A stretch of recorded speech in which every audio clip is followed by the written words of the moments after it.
Welcome back to Ankit's classroom. You all are here because every student deserves an easy learning. और आज के video में हम देखने वाले हैं स्टैंडर्ड 9 का चैप्टर 14 जिसका नाम है India's location, geological structure and physiography part 3। ये इस चैप्टर के वीडियो का पार्ट 3। ऑलरेडी 2 वीडियो आ चुके हैं, ठीक है, 2 पार्ट्स आ चुके हैं। जिसने नहीं देखा हो लिंक डिस्क्रिप्शन में दी हुई है, फटाफट से जाके देख लीजिए। और आज के वीडियो में हम शुरुआत करने वाले हैं मिनरल्स से। मिनरल्स क्या होता है? Mineral is that matter which is formed due to the natural, organic or inorganic process and has a specific chemical composition. आपने मिनरल जो वर्ड है वो बहुत जगह सुना होगा, आपने अपनी डेली लाइफ में सुना होगा, साइंस में सुना होगा, केमिस्ट्री में सुना होगा। मिनरल एक ऐसी चीज होती है जो ऑर्गेनिक या इनऑर्गेनिक, यानी कि ऑर्गेनिक यानी कि नेचुरल प्रोसेस, और इनऑर्गेनिक यानी कि मैन मेड, जिसके अंदर इंसान का थोड़ा बहुत हाथ होता है, योगदान होता है। तो ऑर्गेनिक और इनऑर्गेनिक प्रोसेस से कोई ना कोई केमिकल कॉम्पोजिशंस बनते हैं। कॉम्पोजिशन क्या होता है? तो आपने देखा होगा दो जो पर्टिकुलर मिनरल होते हैं वो एक दूसरे के साथ इंटीग्रेट करते हैं और कोई एक और मिनरल बनता है। तो ये सारी चीजें जिसमें आपने केमिस्ट्री देखा होगा, ये सारी चीजें जो होती है उसको बोला जाता है basically minerals. Mineral are available from the interior of the earth in solid, liquid and gaseous form. Mineral जो है वो हमेशा भगवान की देन होती है, गॉड गिफ्टेड होते हैं। कभी भी इंसान कोई जमीन में जाके मिनरल उगाता नहीं है, ठीक है। मिनरल हमको हमारे अर्थ के इंटीरियर ऑफ द अर्थ यानी अर्थ के अंदर से मिलते हैं। 3 फॉर्म में मिनरल आपको देखने को मिलेंगे। सॉलिड फॉर्म में देखने को मिलेंगे, यानी कि जिसको हम टच एंड फील कर सकते हैं, ठीक है। सॉलिड यानी कि क्या होता है?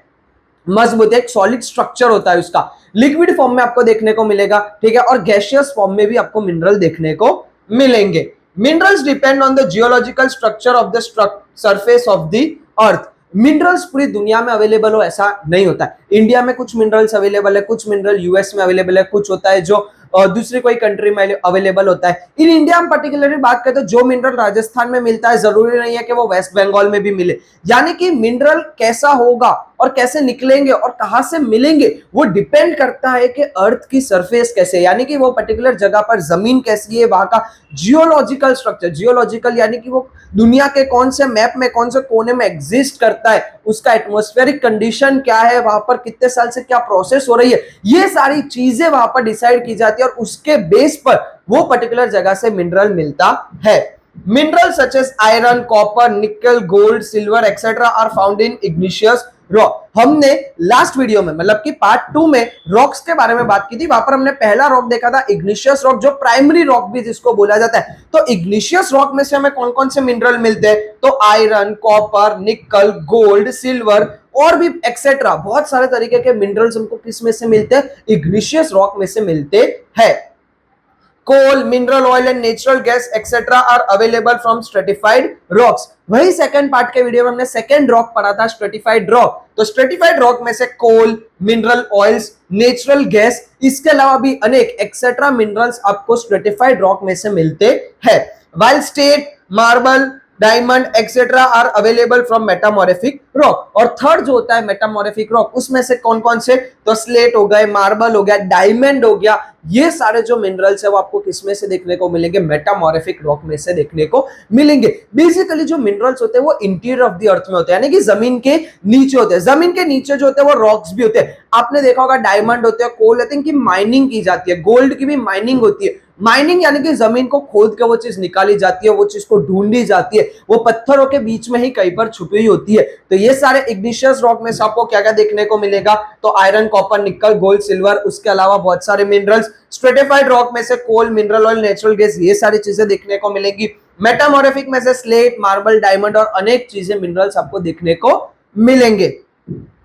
सेकंड आता है नेक्स्ट टॉपिक जो है क्लासिफिकेशन ऑफ मिनरल्स। मिनरल्स को कैसे क्लासिफाई किया गया, यानी कि मिनरल्स को किस अकॉर्डिंग उसको कैटेगराइज किया गया। जैसे ह्यूमन होते हैं तो ह्यूमन को क्लासिफाई किया गया है मेल, फीमेल एंड अदर्स, ठीक है। Male, female and others. Male को कैटेगरी अगर करना हो, क्लासिफाई करना हो तो कैसे करेंगे? तो भाई एज ग्रुप के वाइज, बॉयज हो गए, मेंस हो गए, ठीक है, फिर उसके ओल्ड एज हो गए। तो इस तरीके से हर एक चीज को क्लासिफाई किया जाता है। तो यहाँ पे मिनरल को कैसे क्लासिफाई किया गया है? In our routine life, about 200 minerals are used directly or indirectly. हमारी लाइफ के अंदर, यानी कि हम जिंदा है, हम ह्यूमंस है, हम लोग डायरेक्टली यानी कि डायरेक्ट कोई मिनरल यूज कर रहे हैं या इनडायरेक्टली यानी कि हमको पता नहीं है बट हम वो मिनरल यूज कर रहे हैं, ऐसे तकरीबन 200 मिनरल्स हम लोग यूज करते हैं। A universally accepted classification of mineral is not possible. पूरी दुनिया में इतने मिनरल्स है कि हर एक मिनरल को क्लासिफाई करना पॉसिबल नहीं है। यानी कि आप समझो कि समुंदर को बोल रहे हैं कि समुंदर को आप बांट के दिखाओ, पॉसिबल ही नहीं है। समुंदर को कोई बांट सकता है? नहीं बांट सकता। वैसे मिनरल यूनिवर्सली बहुत सारे मिनरल्स अवेलेबल होते हैं जिसको क्लासिफाई करना बहुत ज्यादा मुश्किल है। However, a generated classification can be done as follow. But फिर भी जनरल जो क्लासिफिकेशन किए गए वो जनरल क्लासिफिकेशन क्या किए गए? तो पहला आता है मेटालिक मिनरल्स। पहला क्लासिफिकेशन कौन सा है? Metallic minerals. मेटालिक मिनरल्स में a precious metallic mineral. Precious metallic mineral क्या होता है? मेटालिक मिनरल आप समझो, मेटालिक यानी कि जो जिसके अंदर मेटल कंज्यूम होता है, जिसके अंदर मेटल का योगदान होता है, मेटल से बना हुआ होता है, ठीक है, उसको बोला जाता है मेटालिक मिनरल। पहला है precious metallic mineral. Precious metallic का मतलब प्रीशियस यानी कि बहुत ज्यादा कीमती, और मेटालिक, ठीक है, जो मेटल से बना, यानी ऐसे मेटालिक मिनरल्स जो बहुत ज्यादा प्रीशियस है, बहुत ज्यादा कीमती है। वैसे कौन से है? तो सोना, चांदी और प्लेटिनम। गोल्ड है तो आप सबको पता है गोल्ड है वो one of the most precious चीज में आता है। आज गोल्ड का आप रेट देख रहे हो, गोल्ड एक इन्वेस्टमेंट का सोर्स बन चुका है। गोल्ड, ज्वेलरी, ठीक है, ये सारी चीजें। तो गोल्ड जो होता है, सिल्वर होता है, प्लेटिनम होता है और भी एक्सेट्रा। इसके अलावा भी और भी प्रीशियस मेटल्स हमारे यहाँ पर है, जो कौन सी कैटेगरी के अंदर आता है? Precious metallic minerals. बी आता है लाइट मेटालिक मिनरल, ठीक है। लाइट मेटालिक मतलब कि बहुत ज्यादा प्रीशियस नहीं है, लाइट है, ठीक है, वजन में भी थोड़े हल्के होते हैं। वैसे मैग्नीशियम, बॉक्साइट और टाइटेनियम एक्सेट्रा। मैग्नीशियम, बॉक्साइट और टाइटेनियम और उसके अलावा भी मिनरल्स है जो लाइट मेटालिक मिनरल, यानी कि बहुत ज्यादा वजनदार नहीं होते, बहुत ज्यादा प्रीशियस लाइट होते हैं, यानी कि हल्के होते हैं। सी आता है मिनरल ऑफ जनरल यूज। ऐसे मिनरल जो हम जनरली यूज करते हैं, हमारी डे टू डे लाइफ में यूज करते हैं, जिसको हम अपने डेली लाइफ में आप देखते हो, जिसको हम यूज करते हैं। पहला iron, copper, lead, zinc, tin, निकल एक्सेट्रा, ठीक है। आयरन हो गया, लोखंड है तो लोखंड तो हर एक जगह पर यूज होता है, ठीक है। बेंच पर आप बैठते हो तो उसके अंदर भी वुड के साथ लोखंड होता है। आपकी जो विंडोज होती है, जो गैलरी की ग्रिल्स होती है, ये सारी जगह पर भी आपको आयरन देखने को मिलेगा। कॉपर, लीड, जिंक, टिन, निकल, ये सारे मिनरल्स भी ऐसे हैं जो हम लोग डेली लाइफ में यूज करते हैं। डी जो है मिनरल यूज्ड अलॉयज, ठीक है। Mineral use alloys. अलॉयज का मतलब क्या होता है? जब दो मिनरल एक साथ मिलके कोई एक और मिनरल बनाता है, आप समझिए, ठीक है। यानी एक मिनरल ए और मिनरल बी मिल के मिनरल सी बना रहे हैं, ठीक है। यानी दो मिनरल मिलके जब कोई और मिनरल बनाते हैं तो उसको बोला जाता है एलॉयज। तो ऐसे कौन से मिनरल्स हैं? Chromium, manganese, tungsten etcetera. इसके अलावा भी बहुत सारे ऐसे मिनरल्स हैं जो दो मिनरल्स को एक साथ करके एक और मिनरल बनाया जाता है। देखा हमने क्रोमियम, मैग्नीज, टैंगस्टन, ये सारे जो मिनरल्स है कहीं ना कहीं कैसे मिनरल्स है जो एज अ एलॉय यूज होते हैं, यानी कि दो को मिक्स करके एक मिनरल बनाया जाता है। नेक्स्ट है नॉन मेटालिक मिनरल। आप समझिए, मेटालिक मिनरल हमने देख लिए, ठीक है। मेटालिक मिनरल यानी कि जो फिजिकल फॉर्म में, सॉलिड फॉर्म में होते हैं। नॉन मेटालिक यानी कि जो मेटल फॉर्म में नहीं होते, जिसके अंदर मेटल का रोल प्ले होता नहीं है। लाइमस्टोन, चौक, ठीक है, mica, phosphorus, gypsum, sulphur, diamond etcetera, ठीक है। ये सारी चीजें नॉन मेटालिक के अंदर आती है। नॉन मेटालिक आप वापस समझिए, लाइमस्टोन, चौक, Mika, phosphorus, gypsum, sulphur, diamond और उसके अलावा भी अनेक नॉन मेटालिक मिनरल होते हैं। मेटालिक मिनरल जिसके अंदर मेटल का रोल प्ले होता है, ठीक है, मेटल होता है। नॉन मेटालिक के अंदर मेटल नहीं होता है। डायमंड, यहां पर आपके कंफ्यूजिंग वाला क्वेश्चन आता है कि भाई गोल्ड और सिल्वर अगर मेटालिक में आता है तो डायमंड क्यों मेटालिक में नहीं आता? क्योंकि डायमंड एक पत्थर होता है। डायमंड के अंदर कभी भी कोई मेटल का यूज होता है नहीं। डायमंड हमेशा इन अ फॉर्म ऑफ स्टोन मिलता है। डायमंड एक पत्थर के फॉर्म में मिलता है जिसको घिस के, ठीक है, उसको शेप दिया जाता है, उसको निखारा जाता है, इसलिए diamond is a non metallic mineral. Third हम देखते हैं एनर्जी रिसोर्सेज। ऐसे मिनरल्स जो एनर्जी प्रोड्यूस करते हैं, ठीक है, जो बहुत ज्यादा एनर्जी देते हैं, जैसे कोल हो गया, ठीक है, कोल को जलाने के बाद क्या होता है? एनर्जी प्रोड्यूस होती है। पेट्रोल हो गया, पेट्रोल भी कैसा होता है? पेट्रोल से क्या चलता है? व्हीकल चलता है। व्हीकल को चलाने के लिए क्या चाहिए? एनर्जी चाहिए। तो एनर्जी कहां से आ रही है? पेट्रोल में से। तो वो भी कौन से हुए? एनर्जी रिसोर्सेज हुए। Coal, mineral oils and natural gas, uranium, thorium etcetera. इसके अलावा बहुत सारे मिनरल्स है जो एनर्जी रिसोर्सेज है। यूरेनियम, यूरेनियम यानी कि आप बोल सकते हो कि जितने भी ये न्यूक्लियर बॉम्ब वगैरह होते हैं, ये जो विस्फोट होता है, ये होता है यूरेनियम की वजह से। तो वो विस्फोट होते हैं, जब बॉम्ब एक्सप्लोजन होता है तो इतना ह्यूज एनर्जी प्रोड्यूस होता है। तो वो क्यों होता है? क्योंकि इसके अंदर यूरेनियम होता है। तो ये जो मिनरल्स होते हैं इनके अंदर होती है एनर्जी प्रोड्यूस करने की क्षमता। नेचुरल गैस आप समझ लो, नेचुरल गैस जैसे सीएनजी हो गया, ठीक है। सीएनजी जो आप भरवाते हो कार्स वगैरह में, तो वो गैसियस फॉर्म होता है, बट वो गैस क्या करता है? एनर्जी प्रोड्यूस करता है, जिसकी वजह से आपका व्हीकल चलता है। तो ये सारे चीजें हुए एनर्जी रिसोर्सेज। तो यहां तक अपने मिनरल समझा। मिनरल्स क्या होता है? तो इंटीरियर ऑफ द अर्थ में से जो चीज मिलती है उसको मिनरल्स बोला जाता है।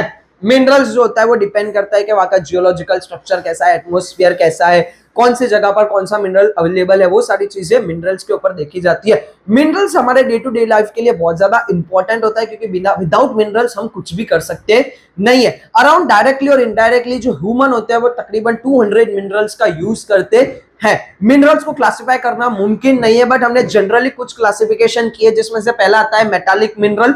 मेटालिक मिनरल यानी जिस मिनरल के अंदर मेटल का योगदान होता है, मेटल उसके अंदर प्रेजेंट होता है, वो होता है मेटालिक मिनरल, जो 4 कैटेगरी में डिवाइड किया गया है। प्रीशियस मेटालिक मिनरल यानी बहुत ज्यादा कीमती है। सेकंड, लाइट मेटालिक मिनरल यानी बहुत ज्यादा हल्के, इतने वजनदार नहीं है। थर्ड आता है मिनरल ऑफ जनरल यूज, जो हम इन जनरल यूज करते हैं वो मिनरल्स। और फोर्थ आता है मिनरल यूज्ड एलॉयज, यानी कि दो मिनरल को एक साथ जोड़ के कोई और मिनरल बनाया जाता है, उसको बोला जाता है एलॉयज। तो ये थे बेसिकली मेटालिक मिनरल। फिर आता है नॉन मेटालिक मिनरल, यानी जिसके अंदर मिनरल्स का कोई योगदान होता नहीं है, यानी कि मिनरल प्रेजेंट होता नहीं है, जैसे कि phosphorus, gypsum, sulphur, diamond etcetera, ऐसे मिनरल्स है जिसके अंदर मेटल प्रेजेंट होता नहीं है। और थर्ड होता है एनर्जी रिसोर्सेज, यानी कि जो मिनरल एनर्जी प्रोड्यूस करने की क्षमता रखता है, जो एनर्जी प्रोड्यूस करता है, जैसे यूरेनियम हो गया, नेचुरल गैसेज हो गए, मिनरल ऑयल्स हो गए, ये सारे ऐसे मिनरल्स है जो एनर्जी प्रोड्यूस करते हैं।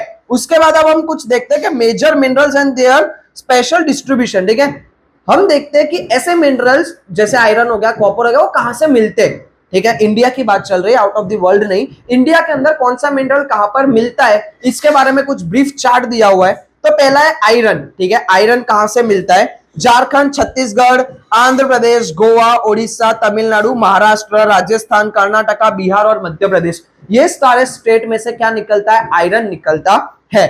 सेकंड है मैग्नीज, कर्नाटका, ओडिशा, मध्य प्रदेश, महाराष्ट्र और गोवा, इन स्टेट्स में से निकलता है मैग्नीज। थर्ड आता है कॉपर। कॉपर कहां से मिलता है, गुजरात, कर्नाटका, आंध्र प्रदेश, उत्तर प्रदेश, राजस्थान, सिक्किम, मेघालय, महाराष्ट्र, वेस्ट बंगाल, मध्य प्रदेश और झारखंड, ये सारे स्टेट में से आपको क्या देखने को मिलेगा, कॉपर निकलता हुआ दिखेगा। उसके बाद फोर्थ आता है बॉक्साइट। अब बॉक्साइट कहां से निकलता है, ओडिशा, आंध्र प्रदेश, छत्तीसगढ़, महाराष्ट्र, झारखंड और गुजरात, इन सारे स्टेट में से बॉक्साइट कहीं ना कहीं मिलता है। फिफ्थ आता है लीड। लीड कहां से मिलता है, राजस्थान, आंध्र प्रदेश, तमिलनाडु, वेस्ट बंगाल, मध्य प्रदेश, उत्तर प्रदेश, उड़ीसा, महाराष्ट्र, सिक्किम, मेघालय और गुजरात, ये सारे स्टेट में से आपको लीड मिलेगा।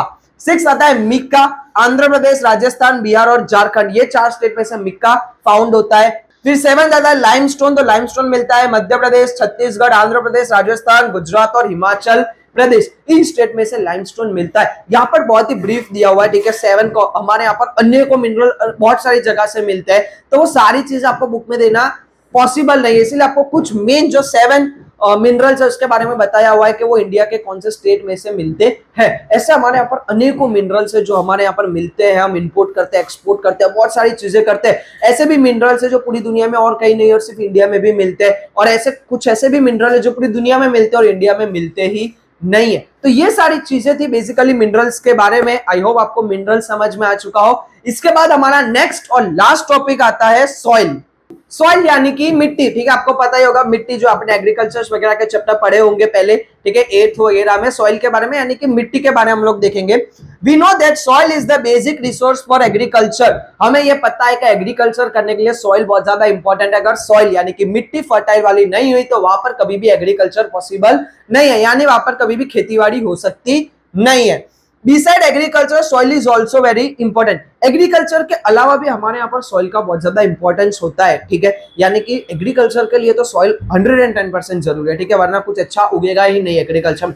बट उसके अलावा अच्छी जमीन होने के लिए हमारे यहाँ पर और फायदे क्या होते हैं कि यहाँ पर ग्राउंड वाटर मेंटेन रहता है, रेन वाटर हार्वेस्टिंग ईजी रहती है। ठीक है, हमारे यहाँ पर जो सॉइल इरोजन की प्रॉब्लम होती है, यानी कि मिट्टी एक जगह से दूसरी जगह चली जाती है, या फिर डेजर्ट की रेत आके जो सॉइल बिगाड़ देती है, वो सारी चीज नहीं होती है अगर हमारी सॉइल पहले से बहुत ज्यादा अच्छी होती है। Soil is a thin layer form the organic and inorganic matter on the surface of the earth. Soil जो होती है बेसिकली एक थिन लेयर होती है। थिन लेयर किसको बोलते हैं, हमारे यहाँ पर तो इंटीरियर ऑफ द अर्थ से बात करते हैं ना हम लोग, तो जमीन तो बहुत नीचे, जमीन के ऊपर ऊपर ऊपर ऊपर आते हुए जो जमीन पर एक थिन लेयर होती है, यानी कि आप जिस जमीन पे खड़े हो उसके बाद की सपोज कि आप कोई ग्राउंड में खड़े हो जहां पर मिट्टी है, तो जो पहली लेयर होती है ना, थिन लेयर, उसको बोला जाता है सॉइल, क्योंकि उसके नीचे तो और भी बहुत सारी लेयर्स होती है, ठीक है, नीचे पानी भी होते हैं, पत्थर भी होती है, हीट भी होती है, सबको सॉइल नहीं बोलेंगे। लेयर बाय लेयर जो सबसे टॉप मोस्ट लेयर है, यानी कि जो आप देख सकते हो, जिसको आप खोद सकते हो, उसको बोला जाता है सॉइल।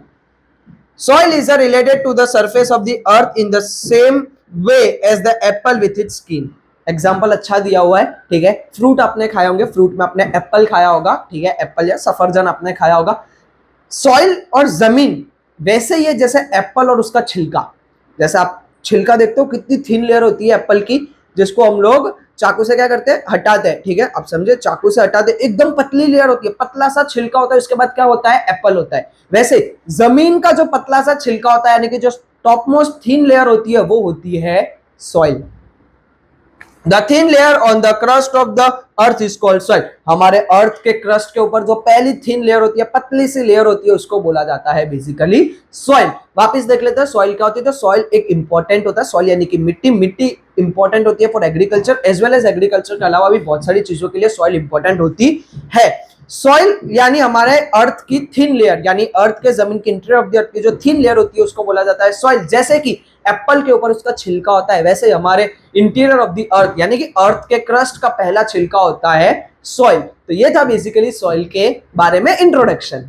नेक्स्ट अब हम देखते हैं सॉइल फॉर्मेशन, यानी कि मिट्टी के बारे में तो हमने देख लिया कि सॉइल कैसी होती है, सॉइल एक जमीन की थिन लेयर होती है, वो सारी चीजें सॉइल होती है। सॉइल फॉर्म कैसे होती है, सॉइल बनती कैसे है। Soil is the result of denudation of rock. जब पत्थर जो होते हैं, यानी कि रॉक्स के बारे में हमने जब पढ़ा, रॉक्स होते हैं एकदम इंटीरियर ऑफ द अर्थ में, धीरे धीरे हीट और प्रेशर की वजह से वो रॉक्स ऊपर आते जाते हैं, बहुत गर्मी, अलग अलग मिनरल्स के साथ प्रोसेस होने के बाद वो जो रॉक्स होते हैं वो धीरे धीरे क्या होने लगते हैं, टूटने लगते हैं, चूरा चूरा होने लगता है, जिसकी वजह से कहीं ना कहीं सॉइल की फॉर्मेशन होना शुरू हो जाता है। जब रॉक डिन्यूडेशन यानी कि रॉक जब पिघलते रहते हैं, टूटते रहते हैं, उनका जो the rock surface is eroded due to the factors like temperature, rain, snow, air, vegetation and insect and it turns into powdery form. अब रॉक्स के साथ होता क्या है बेसिकली, तो रॉक्स के साथ सबसे पहले जो प्रोसेस करने वाले सब सब्सटेंस होते हैं, उसमें से पहला आता है temperature.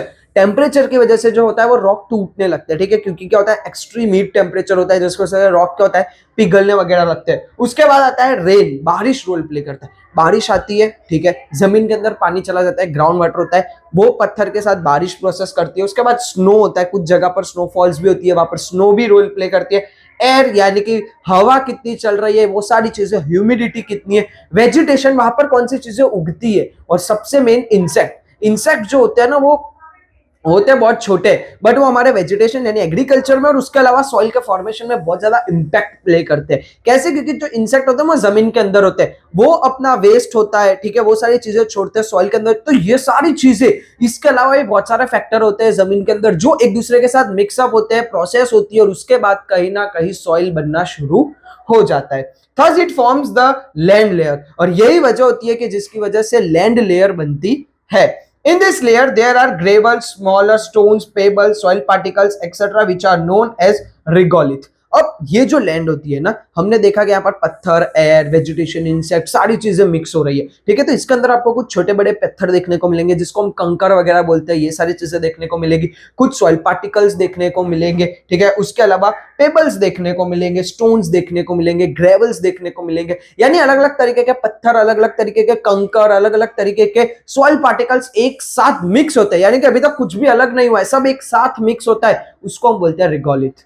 It contain only mineral contents, then the biotic matter, air and water are mixed with it. अब जब इसके अंदर बायोटिक एलिमेंट मिक्स होते हैं, बायोटिक एलिमेंट्स क्या होते हैं, जो कहीं ना कहीं लिविंग ऑर्गेनिज्म होते हैं, जैसे इंसेक्ट हो गए, जो ट्रीज वगैरह हो गए, लीव्स वगैरह हो गए, ये सारी चीजें जब रोल प्ले करते हैं वाटर, उसके अलावा एयर के साथ, जब ये सारी चीजें मिक्स हो जाती है, तब जाके कोई एक सॉइल का लेयर बनता है, एक सॉइल बनना शुरू होता है। आप समझिए, जब हमने देखा कि सॉइल फॉर्मेशन के लिए अनेक चीज एक साथ मिक्स होती है, सब्सटेंसेस मिक्स होते हैं, उसके बाद एक दूसरे के साथ फॉर्मेशन करते हैं और एक लैंड लेयर बनती है। वो लैंड लेयर के अंदर आपको छोटे मोटे पत्थर देखने को मिलेंगे, कंकर देखने को मिलेंगे, सॉइल पार्टिकल्स भी देखने को मिलेंगे, इसको रिगोलिथ बोला जाता है। उसके बाद जिसके अंदर बायोटिक एलिमेंट रोल प्ले करते हैं, ठीक है, वाटर और एयर मेन रोल प्ले करते हैं, तब जाके धीरे धीरे कहीं ना कहीं सॉइल बनना मेन शुरू हो जाता है। Finally, soil is formed out this mixture. The process of soil formation is a long-term process. और इतना सारा मिक्स होने के बाद इसके अंदर बायोटिक एलिमेंट और ये सारी चीजें आने के बाद सॉइल फाइनली रेडी हो जाती है। और ये सॉइल बनने की प्रोसेस एक दो महीना, एक दो साल की नहीं होती है, यहाँ पर बहुत लंबा टाइम होता है, लॉन्ग टर्म प्रोसेस होती है।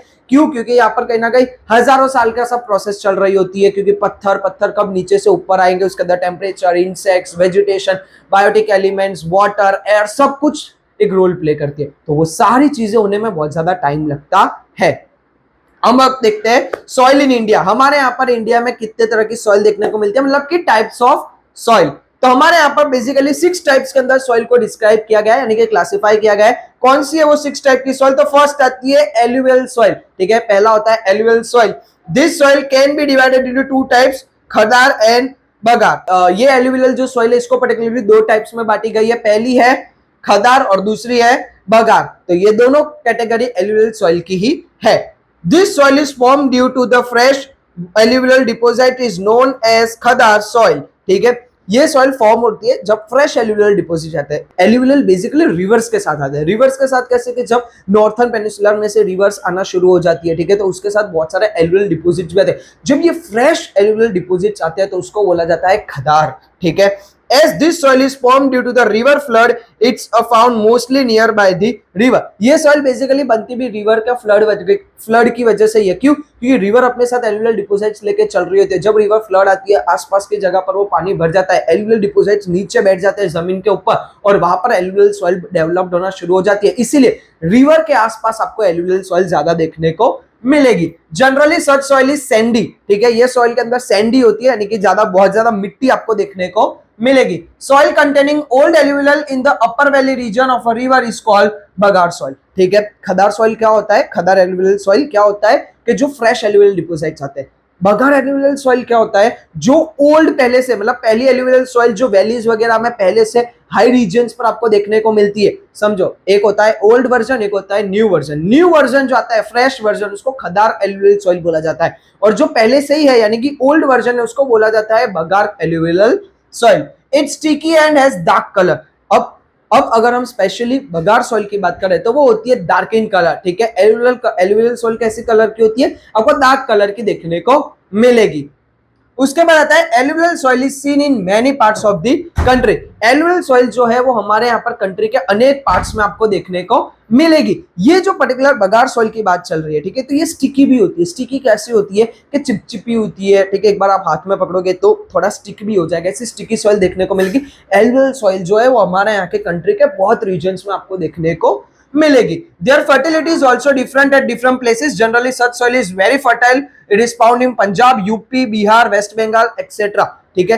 एल्यूवियल सॉइल बहुत ज्यादा फर्टाइल होती है, यानी कि यहाँ पर उगाना बहुत ज्यादा आसान होता है, बहुत ज्यादा अच्छे से उगता है अनाज वगैरह, एग्रीकल्चर बहुत ज्यादा अच्छे से होता है। प्लस एल्यूवियल सॉइल अलग अलग जगह पर अलग अलग तरीके की होती है, यानी कि जहां पर जैसा एटमोस्फेयर, जहां पे जैसा क्लाइमेट, वहां पर आपको वैसी एल्यूवियल सॉइल देखने को मिलेगी। यानी कि डिफरेंट जगह पर डिफरेंट प्लेसेस पर होती है, ठीक है। अलग अलग जगह पर अलग अलग तरह की एल्यूवियल सॉइल आपको देखने को मिलेगी। जनरली आपको एल्यूवियल सॉइल देखने को मिलेगी पंजाब के अंदर, उत्तर प्रदेश के अंदर, बिहार के अंदर और वेस्ट बंगाल के अलावा भी अनेक जगह पर आपको एल्यूवियल सॉइल देखने को मिलेगी। सेकेंड हम बात करते हैं ब्लैक सॉइल की। This soil is found mostly in Maharashtra, western Madhya Pradesh, Gujarat, Karnataka, Andhra Pradesh, Telangana and Tamil Nadu. Black soil आपको ज्यादातर देखने मिलेगी महाराष्ट्र में, मध्य प्रदेश के वेस्ट के हिस्से में, गुजरात के अंदर, कर्नाटका के अंदर, आंध्र प्रदेश, तेलंगाना और तमिलनाडु के अंदर आपको ज्यादा ये सॉइल देखने को मिलेगी। कौन सी? Black soil. Black soil is the gift of peninsula plateau. This soil is very sticky and fertile. It can retain humidity from prolonged time, ठीक है। अब हम देखते हैं ब्लैक सॉइल के बारे में। ब्लैक सॉइल क्या होता है कि एक one of the most God gifted चीज है। पेनिनसुला प्लेटी जो आपने देखा हमारे यहाँ पे ट्राइंगुलर स्ट्रक्चर है इंडिया का, वो वहां से गिफ्ट मिली हुई सॉइल है। ब्लैक सॉइल बहुत ज्यादा फर्टाइल होती है, एक्स्ट्राऑर्डिनरी सॉइल होती है। ब्लैक सॉइल पर जो भी चीज उगती है वो वन ऑफ द फाइनेस्ट चीज होती है, ठीक है। कॉटन बहुत अच्छे से उगता है, इसलिए इसको ब्लैक कॉटन सॉइल भी इसका नाम दिया गया है, ठीक है। तो ये सारी चीजें जो है ना, ब्लैक सॉइल वो बहुत ज्यादा फर्टाइल होती है। दूसरा, ये ह्यूमिडिटी कंज्यूम करती है। इस सॉइल के अंदर आपको ह्यूमिडिटी बहुत देखने को मिलेगा, जिसकी वजह से अगर बारिश कहीं ना कहीं कम भी होती है तो भी ये जो जमीन होती है, ये जो सॉइल होती है, वो अच्छा उगाने की क्षमता रखती है, क्योंकि इसके अंदर ह्यूमिडिटी इतनी प्रेजेंट रहती है। It's formed from the igneous rock and is very useful for cotton cultivation. ये igneous rock में से बनती है और कॉटन उगाने के लिए ये बहुत ज्यादा एक्स्ट्रॉर्डिनरी अच्छी मानी जाती है. That is why it has become famous as black cotton soil. It is also known as regur soil. और मैंने आपको जैसे पहले बताया कि इसीलिए कॉटन वहां पर बहुत अच्छे से उगता है ब्लैक सॉइल पर, इसीलिए इसको ब्लैक कॉटन सॉइल भी बोला जाता है. और इसका और एक नाम है, थर्ड नाम है इसका रेगुर सॉइल. यानी एग्जाम में कभी भी आता है कि black soil is known as regur soil, black cotton soil. ठीक है, एग्जाम में क्वेश्चन आंसर में पूछते हैं कि एक्सप्लेन रेगुर सॉइल, तो भी आपको ब्लैक सॉइल ही लिखना है, क्योंकि ब्लैक सॉइल, रेगुर सॉइल और ब्लैक कॉटन सॉइल तीनों एक ही है. अब थर्ड हम देखते हैं red soil. Such soil is found in region of igneous and metamorphic rocks. Red soil जो है वो आपको वहां पर प्रेजेंट देखने को मिलेगी जहां पर इग्निशियस रॉक और मेटामॉर्फिक रॉक होते हैं. It is red in colour due to its ferrous and other humus content. इसके अंदर जो फेरक ऑक्साइड होता है या उसके अंदर और अलग जो हुमस कंटेंट होता है, उसकी वजह से इसका सॉइल का कलर रेड कलर का आपको देखने को मिलेगा. The soil is porous and fertile. Such soil is seen in Goa, Tamil Nadu, Karnataka, Andhra Pradesh, Orissa and Jharkhand. ये सॉइल आपको पोरस वाली देखने को मिलेगी. पोरस यानी हमने देखा होल्स होते हैं. ठीक है, ये सॉइल के अंदर आपको छोटे छोटे होल्स देखने को मिलेंगे. पोरस होती है, फर्टाइल बहुत अच्छी होती है. रेड सॉइल इज भी बहुत ज्यादा फर्टाइल होती है. इंडिया में कहां देखने को मिलेगी, तो गोवा, तमिलनाडु, कर्नाटक, आंध्र प्रदेश, उड़ीसा और झारखंड के आपको रेड सॉइल देखने को मिलेगी. नेक्स्ट अब हम देखते हैं laterite soil. This soil developed as a result of excessive erosion by rain. Due to heavy rain the humus content from the top soil distend in the lower strata which is called leaching. यहाँ पर leaching की बात चल रही है. Leaching क्या होता है, तो आप समझ सकते हैं. एक हमने देखी थिन लेयर होती है सॉइल की, यस होती है. बहुत ज्यादा जब बारिश होती है तो क्या होता है, वो जो जमीन होती है वो नीचे ढक जाती है. तो वो जो नीचे चली जाती है उसके बाद जो एक लेयर बन जाती है, तो वो जो प्रोसेस हुई ना कि जो सॉइल की लेयर थी वो नीचे चली गई, उसको बोला जाता है लीचिंग. वो पर्टिकुलर प्रोसेस को बोला जाता है leaching. As the soil contain less humus, it less fertile. The red sandstone contain iron and aluminium. और जिसकी वजह से क्या होता है कि जो मेन कंटेंट था, जहां से मेन उगने वाली सॉइल थी, वो तो नीचे चली गई, जिसकी वजह से ये जो सॉइल होती है वो क्या हो जाती है, लेस फर्टाइल हो जाती है. यानी कि ये इतने अच्छे से उगा के नहीं देती है. ठीक है, ह्यूमस की कहीं ना कहीं कमी देखने को मिलेगी आपको. रेड स्टैंडस्टोन होता है. ठीक है, यहाँ पर जो रेड कलर के स्टैंडस्टोन इस सॉइल के अंदर देखने को मिलते हैं, वो क्या कंटेन करते हैं, तो आयरन और एल्यूमिनियम कंटेन करते है. The erosion of this rock result into red color. और लेटराइट सॉइल के अंदर रेड कलर देखने का रीजन भी यही होता है कि यहाँ पर जो इरोजन होता है, इरोजन यानी क्या होता है कि बारिश की वजह से क्या होता है कि एक सॉइल हट के दूसरी जगह पर चली जाती है, तो उसको बोला जाता है इरोजन. वापिस समझे, इरोजन क्या होता है, जब बारिश की वजह से एक सॉइल हट के दूसरी जगह पर चली जाती है तो उसको बोला जाता है इरोजन. तो हमारे यहाँ पर क्या हुआ, जो सॉइल थी वो नीचे चली गई, लीचिंग प्रोसेस हो गई, जिसकी वजह से जो नीचे से ऊपर जमीन आती है या जो नया जमीन लैंड फॉर्म क्रिएट होता है वो रेड कलर का बनता है. Such soil is found in mountainous region of Deccan plateau. ठीक है, आपको ये कहां देखने को मिलेगी ये सॉइल, तो हमने माउंटेनियस रीजन की जो डिकेन प्लेट्यू होती है. ठीक है, डिकेन प्लेट्यू क्या होता है, मालवा प्लेट्यू क्या होता है, ये हमने आगे के पार्ट 2 में देखा हुआ है. ठीक है, जिन्होंने नहीं देखा आप जाकर देख सकते हैं. तो डिकेन माउंटेनियस रीजन का जो डिकेन प्लेट्यू है वहां पर आपको देखने को मिलेगा कर्नाटका, केरला, उड़ीसा और some part of north east के कुछ हिस्सों में. उसके अलावा कर्नाटका, केरला, उड़ीसा में भी आपको ये सॉइल देखने को मिलेगी. उसके बाद आता है फिफ्थ आती है डेजर्ट सॉइल. अब डेजर्ट सॉइल तो नाम में ही सब कुछ रखा हुआ है. डेजर्ट सॉइल यानी कि ऐसी सॉइल जो डेजर्ट के अंदर होगी. ठीक है, such soil is found in the arid and semi arid region of Gujarat, Rajasthan, Punjab and Haryana. Gujarat, Rajasthan, Punjab और हरियाणा के एरिड और सेमी एरिड. एरिड यानी कि जहां पर बारिश नहीं होती, सेमी एरिड यानी कि जहां पर कभी कभी बारिश होती है, वैसी जगह पर आपको डेजर्ट सॉइल देखने को मिलेगी. क्योंकि डेजर्ट का मतलब क्या होता है, जहां पर बारिश होती ही नहीं है या बहुत कम बारिश होती है. तो गुजरात, राजस्थान, पंजाब और हरियाणा के ऐसे हिस्से जहां पर कम या बिल्कुल बारिश नहीं होती है, वहां पर आपको डेजर्ट सॉइल देखने को मिलेगा. This soil here is more alkaline and has less human content. ठीक है, बहुत ही कम हुमस होता है, यानी अंदर कुछ होता ही नहीं है. रेत होती है बेसिकली, ये रेत यानी कि आप देखते हो कि हाथ से फिसल जाती है, वैसी रेत होती है. कोई ह्यूमिडिटी नहीं होता है, कोई हुमस नहीं होता है. एल्कलाइन होती है. ठीक है, यानी कि इसके अंदर कोई भी न्यूट्रिशंस जल्दी देखने को मिलेंगे नहीं. Agriculture has been made possible in such soil only through irrigation. यहाँ पर उगाना हो तो इरिगेशन प्रोसेस ही करनी पड़ती है. इरिगेशन प्रोसेस क्या होती है, बारिश के बिना कहीं और से पानी लाके एग्रीकल्चर में पानी देना, जिसकी वजह से वो उग सके. इरिगेशन फैसिलिटी की मदद से ही डेजर्ट सॉइल के अंदर कुछ भी उगाया जा सकता है. Thus, a large diversity in soils of the nation is seen due to the diversity in climate and relief feature. और यही वजह है कि हमारे यहाँ पर इंडिया में अलग अलग जगह पर अलग अलग सॉइल और अलग अलग तरीके की सॉइल देखने को मिलती है, क्योंकि हर जगह का क्लाइमेट अलग है. क्लाइमेट अलग होता है, जिसकी वजह से क्या होता है कि कहीं ना कहीं हर सॉइल पर इफेक्ट पड़ता है और हर जगह पर आपको अलग अलग सॉइल देखने को मिलती है। नेक्स्ट और जो लास्ट सॉइल है 6 नंबर की, वो है माउंटेन सॉइल। इसके भी नाम से ही पता चलता है कि कैसी सॉइल है। वैसी सॉइल जो माउंटेनियस रीजन पर देखने को मिलती है, पहाड़ी इलाके में आपको देखने को मिलती है। Humus content is more due to the forest, all the different from different place. Humus content was more. अब यहाँ पर ह्यूमस का मतलब क्या होता है, तो ऐसे प्लांट्स, ठीक है, या ऐसी जमीन जो डेड प्लांट्स की वजह से बनी हुई होती है, यानी कि जो लीव्स वगैरह गिर जाते हैं, ठीक है, उसके बाद वहां पर प्रोसेस होती है इंसेक्ट्स के साथ और बाकी सारी जो हमने देखी सॉइल फॉर्मेशन के अंदर प्रोसेस, वो सारी प्रोसेस होने के बाद एक जमीन बनती है। तो ह्यूमस यहाँ पर क्यों ज्यादा होता है, क्योंकि यहाँ पर पेड़ बहुत होते हैं, ठीक है, माउंटेन पर पेड़ ज्यादा होते हैं, फॉरेस्ट एरिया ज्यादा होता है, इसलिए वहां पर ह्यूमस का कंटेंट आपको ज्यादा देखने को मिलेगा। इसके अलावा ये सॉइल भी प्लेस टू प्लेस अलग होती है, यानी कि कुछ पहाड़ पर अलग होगी, दूसरे पहाड़ पर अलग हो सकती है। Such soil on Shivalik range is less fertile and less develop. Particular Shivalik range की बात करें तो शिवालिक रेंज जगह जिसके बारे में हमने पार्ट 1 और पार्ट 2 के अंदर डिस्कस किया हुआ है कि शिवालिक रेंज क्या है और कैसे वो डेवलप हुई है। तो शिवालिक रेंज के वहां पर आपको ये जो माउंटेन सॉइल है वो आपको लेस फर्टाइल और लेस डेवलप देखने को मिलेगी। यहाँ पर ज्यादा डेवलप नहीं हो पाती है, यहाँ पर इतनी उपजाऊ जमीन नहीं होती, यानी कि इतना उगाव कर आपको देगी नहीं। The soil is sandy and porous and does not contain humus। ठीक है, शिवालिक रेंज की बात चल रही है। शिवालिक रेंज की जो सॉइल है वो सैंडी सॉइल है, यानी कि मिट्टी वाली, रेत वाली सॉइल है, जिसकी वजह से वहां पर कुछ उग पाता जल्दी नहीं है। पोरस है, यानी कि उसके अंदर पोरस यानी कि होल्स ज्यादा है, होल्स होते हैं, जिसकी वजह से क्या होता है, कभी कभी वो सैंडी सॉइल के अंदर होल होना अच्छी बात नहीं है। और डज नॉट कंटेन ह्यूमस, और दूसरा कि शिवालिक रेंज पर ह्यूमस का कंटेंट कम होता है, जिसकी वजह से वो सॉइल लेस फर्टाइल और लेस डेवलप आपको देखने को मिलेगी।